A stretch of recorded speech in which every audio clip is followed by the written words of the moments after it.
안녕하세요, 윤현용입니다. 자, 지난번에 우리 신체 상체에 있는 전면 근육에 대해서 아주 수박 겉핥기식으로 한번 알아봤습니다. 오늘은 등에 있는 근육, 전면에 있는 근육이 아니라 후면에 있는 근육이 어떤 근육들이 어떤 역할을 하고 그리고 어떤 특징들이 있는지 그 부분에 대해서만 한번 초보자분들을 위해서 영상 만든 거니까요. 지난번에 전면에 있는 근육들을 못 보시고 오신 분들은 위에 링크 달아드릴 테니까 그거 보시고 이번 영상 시청하시면 좋을 것 같습니다. 뒤에서 일단 가장 대표적인 근육, 그리고 제일 바깥쪽에 있는 근육이 승모근이에요. 우리 승모근을 많이 알고 있지만 대부분 승모근이 아래쪽에 있는 근육이라는 것을 잘 모르고 있습니다. 승모근이 왜 승모근이라고 이야기를 하는지 알아야 돼요.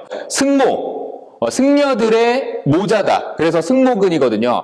승려들이 예전에 중세시대에 그 후드티와 같은, 지금 저 보면은 후드티가 이렇게 되어 있잖아요. 이 후드티 보면은 딱 승모근의 모양이에요. 그래서 이렇게 후드 모양으로 되어 있잖아요. 그래서 승려가 쓰고 다니는 모자와 같이 생겼다 그래서 승모근이라고 하는 그런 명칭이고요. 보시는 바와 같이 승모근은 거의 허리 부분까지 연결이 되어 있어요. 승모근이 어디 붙어 있냐면 바로 이렇게 날개뼈가 있는데 그 날개뼈에 붙어서 날개뼈를 움직여주는 대표적인 근육이고요. 그리고 보시다시피 목 쪽까지 연결이 되어 있어요. 그래서 승모근이 아프면 목까지도 통증이 생길 수도 있고 목을 움직여주는 근육, 그리고 날개뼈를 움직여주는 근육이다. 승모근이 뭉치는 이유는 정말 여러 가지가 있는데 재밌는 거는 승모근이 가장 표층에 있어서 정말 우리가 손을 대면 바로 피부층을 지나서 만져지는 그런 근육인데 승모근이 되게 예민하게 반응을 많이 해요. 예를 들면 가방을 오랫동안 메고 있어도 승모근에 힘이 들어가서 물론 승모근 긴장이 생길 수도 있지만 그 피부층에서 느껴지는 그 감각의 예민함들이 계속 증가하면서 발생할 수 있는 긴장이 많이 생길 수가 있거든요. 예를 들면 여자분들 같은 경우에는 브래지어 끈 때문에도 승모근이 많이 긴장을 하게 되고요. 그리고 겨울철에 이 두꺼운 목폴라를 갑자기 또 입게 되면 적응되지 못하는 그런 피부의 자극 때문에 승모근이 긴장하게 돼요. 그런 식으로 꼭 우리가 그 날개뼈의 기능적인 부분뿐만 아니라 승모근에 연결되어 있는 신경들이 예민해지면서 발생할 수 있는 그런 긴장들에 대해서도 통증과 밀접하게 연관시켜서 접근을 한번 해봐야 돼요. 승모근이 하는 역할들에 대해서는 제가 또 링크 달아드릴 테니까 이 영상 보시고 나서 그걸 시청하셔도 되고 시청하시고 나서 이 영상 보셔도 되는데 승모근에 대해서는 따로 제가 영상 만들어 드린 게 있으니까 그걸 한번 보시는 게 더욱더 상세히 알 수 있을 것 같고요. 운동까지 들어있으니까요. 승모근이 등에서 이제 가장 대표적인 근육인데 광배근은 여러분들 잘 아시죠? 남자분들의 역삼각형 근육, 여자분들은 역삼각형이 크게 이렇게 울그락불그락 되진 않아요. 그렇지만 모양 자체가 이미 역삼각형인 근육이기 때문에 여성분들 같은 경우에는 허리가 얇아 보이는 효과를 얻으려면은 광배근을 키워야 되겠죠. 하지만 우리 구독자분들의 99%가 남자분들이기 때문에 남자분들의 초점을 맞춰서 등이 넓어지려면 광배근을 트레이닝 시켜야 됩니다. 광배근은 어떤 근육이냐면 이 승모근 안쪽에 붙어 있는데 승모근 아래쪽이라고 보시면 돼요. 등 전체를 감싸고 있고 승모근은 안쪽에서 자리 잡고 있다면 광배근은 바깥쪽에서 자리 잡고 있는 근육이라고 보시면 돼요. 한글 명칭으로는 넓을 광자의 등 배자잖아요. 그래서 넓은 등 근육이다라고 이야기를 합니다. 이 광배근이 가장 중요한 역할을 하는 게 뭐냐면요. 광배근은 등 근육인데 날개뼈에도 붙어 있지만 상완골, 여기 팔뼈에 붙어 있어요. 팔뼈에 붙어서 팔을 뒤쪽으로 수축시키게 되면 이렇게 당기게 됩니다. 또 앞쪽에 붙어 있어서 팔을 내회전도 시킬 수 있고요.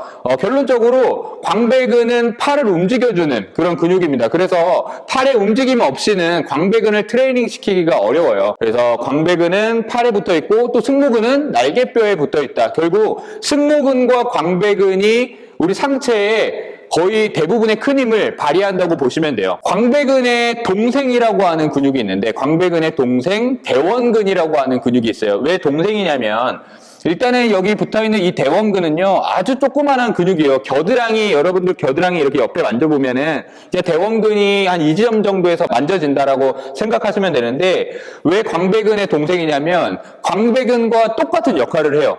광배근이 하는 기능들을 똑같이 수행합니다. 근데 왜 이런 근육들이 그럼 똑같은 역할을 수행하는 근육들이 왜 두 가지가 존재하고 여러 가지가 존재할까요? 저번에도 이야기했던 것처럼 우리 신체는 절대 한 가지의 근육의 쓰임으로 움직이는 게 아니라 여러 가지 근육들이 협력하면서 같이 상호작용을 한다고 이야기를 했어요.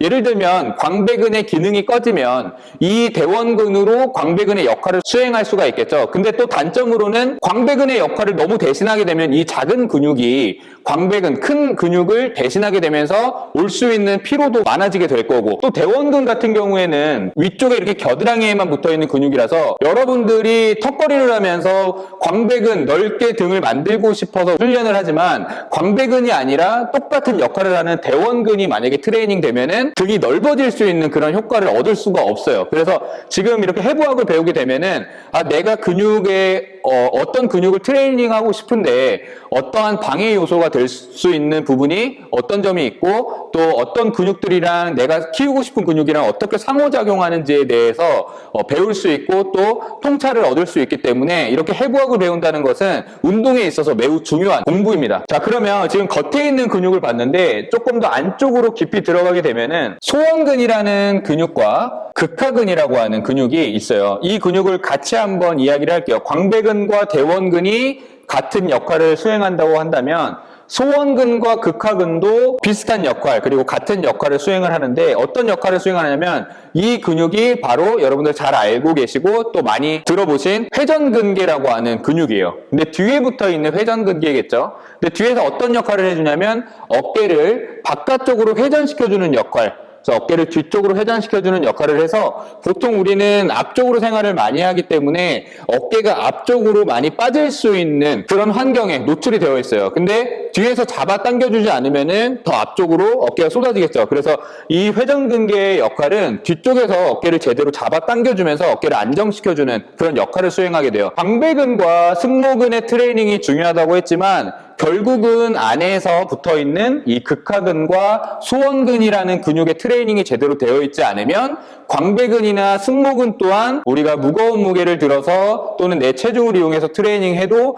정확하게 근육들이 제대로 작용하지 못하고 자극을 받을 수 없는 겁니다. 우리 등을 부분적인 게 아니라 하나로 보는 것은 이런 식으로 서로 밀접한 상호작용을 하면서 우리 움직임을 발휘시키기 때문입니다. 자, 그러면 지난번에도 전면에서 삼각근을 이야기를 했잖아요. 삼각근은 둥글기 때문에 전면에도 있고 뒤에서 보면은 후면에도 있겠죠. 여기서 나오는 삼각근은 중간 삼각근, 위쪽에 볼록 나와 있는 뽕, 그리고 뒤쪽에 붙어 있는 후면 삼각근이라고 하는 근육이 있습니다. 근데 삼각근의 역할은 팔을 옆으로 들거나 또는 앞으로 들거나 팔을 뒤로 들어 올릴 때 쓰는 역할을 해요. 근데 우리가 단지 뽕을 키우기 위해서 삼각근을 트레이닝하는 게 아니라 승모근과 삼각근에 서로 어떻게 연관성이 있는지 좀 아셔야 돼요. 예를 들면 우리가 무거운 짐을 들고 있을 때 만약에 삼각근이 약하게 되면은 무게를 들어 올릴 때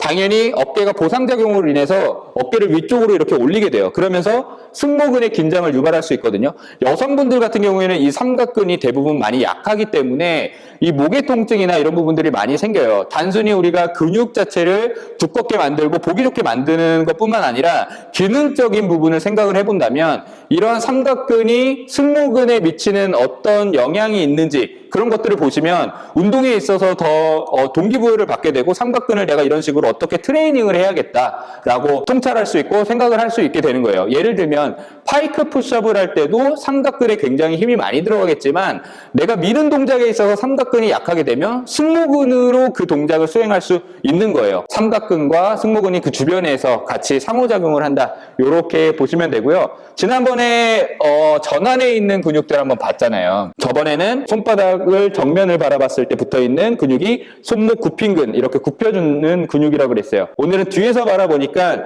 뒤쪽에 손등에서 연결되어 있는 근육들은 손목을 뒤로 신전시키는 역할을 해주는 근육이에요. 그래서 손목 신전근이라 그럽니다. 신전근. 그래서 이 많은 근육들을 합쳐서 다 전완근이라고 한다고 이야기를 했죠. 등 근육 이 정도만 알고 계셔도 여러분들 등에 있는 표층에 있는 근육들이 대략적으로 이런 근육들이 있구나 아시면서 등 근육 운동을 하거나 뭐 운동을 할 때 이런 근육들을 머릿속으로 상상하시면서 운동을 하시면 또 도움이 많이 되실 것 같습니다. 계속 이런 영상들, 해방 영상들을 올려드릴 거고 뭐 이렇게 수박 겉핥기식으로만 가는 게 아니라 계속 좀 더 자세히 깊이 들어가면서 하나씩 한번 천천히 한번 배워보도록 하겠습니다. 자, 오늘 영상은 여기까지 하도록 하겠습니다. 감사합니다.